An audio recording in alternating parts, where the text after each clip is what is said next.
Petrol পাম্পত পেট্ৰোলৰ পৰিৱৰ্তে ভুক্তভোগী বৰপেটা জিলাৰ কলগাছিয়া চাৰিআলিৰ কাষতে অৱস্থিত এছআৰ পেট্ৰল পাম্পত ব্যাপক দুৰ্নীতি আৰু অনিয়ম সংঘটিত হোৱাৰ অভিযোগ উত্থাপিত হৈছে। পেট্ৰল পাম্পটোত 20% ইথানল মিহলাই পেট্ৰল বিক্ৰী কৰে যদিও দেওবাৰে নাছিৰুদ্দিন নামৰ এজন বাইক আৰোহীয়ে তেওঁৰ বাইকত 850 টকাৰ পেট্ৰল ভৰাই যদিও তেলৰ পৰিৱৰ্তে পানী মিহলাই দিয়ে, ফলত বাইক ষ্টাৰ্ট নহয়। পিছত পেট্ৰল পাম্পৰ সন্মুখত থকা গেৰেজত বাইকখন ঠেলি নি টেংকিৰ পৰা তেল উলিওৱাৰ পিছতেই তেলৰ পৰিৱৰ্তে পানী মিহলাই দিয়া বুলি প্ৰত্যক্ষ কৰে। ফলত পেট্ৰল পাম্পৰ বিৰুদ্ধে গৰজি উঠে ভুক্তভোগী বাইক আৰোহীয়ে। উল্লেখযোগ্য যে এছআৰ পেট্ৰল পাম্পত মাজে সময়ে খেলি মেলি থকাৰ অভিযোগ উত্থাপন হৈছে।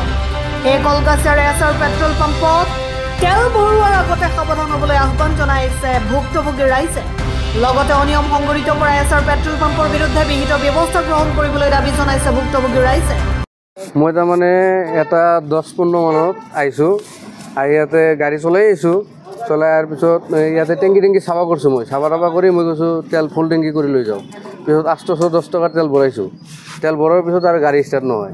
ষ্টাৰ্ট নোহোৱাৰ পিছত এই গেৰেজত লৈ গৈছোঁ। গেৰেজত লৈ যোৱাৰ পিছত আপোনাৰ খালি পানী ওলাইছে। তাৰমানে কোনটো পেট্ৰল পাম্প এইটো কলগাছিয়া চাৰিআলিৰ লগত যিটো এছআৰ পেট্ৰল পাম্প কলগাছিয়া। তেলত কি ওলাইছে? খালি পানী ওলাইছে, পানীৰ মিক্স। তাহাঁতক কৈছোঁ মই যে এইটো কি হৈছে তেলত, কয় ইথানল বেছি আছে কাৰণে ফাটি গৈছে তেলটো। তেলটো ফাটি বেলেগত গৈছিল নেকি ইয়াৰ পৰা? নাই, বেলেগত যোৱা নাই, গেৰেজলৈকে গৈছোঁ। ইয়াৰ পৰা ভৰাই খালি তাৰমানে ষ্টাৰ্ট নহয় কাৰণে গেৰেজত গৈছোঁ। গেৰেজত যাই টেংকিটো খালি গৈছোঁ।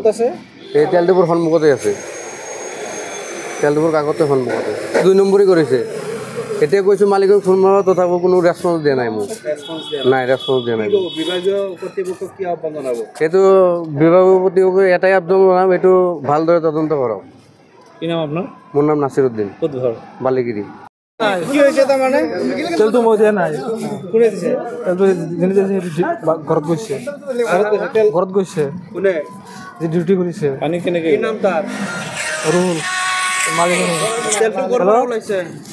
হেল্ল', এই যেনে আনছে পেট্ৰল পাম্প এইটো ৰফিকৰ। এই তেলখিনি ক'ৰ পৰা ওলাইছে? তেলটো ক'ৰ পৰা আছে এইটোতো মই নাজানো। মইতো দিয়া নাই। এই আগে পিছে যে তেল ভৰাই দিয়ে ক'ৰ পৰা ওলায়? কি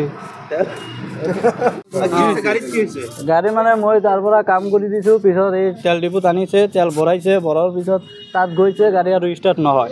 পিছত মোক ক'লে যে ভাইটি চোৱা কি হ'ল, ষ্টাৰ্ট নহয়। পিছত মই টেংকিটো খুলি পিনে তেল ওলাইছোঁ। ওলাৰ পিছত দেখোঁ খালি পানী ওলাইছে। কোনটো পেট্ৰল পাম্প এইটো এছআৰ তেল ডিপু, কলগাছিয়া চাৰি। News desk report Assam time.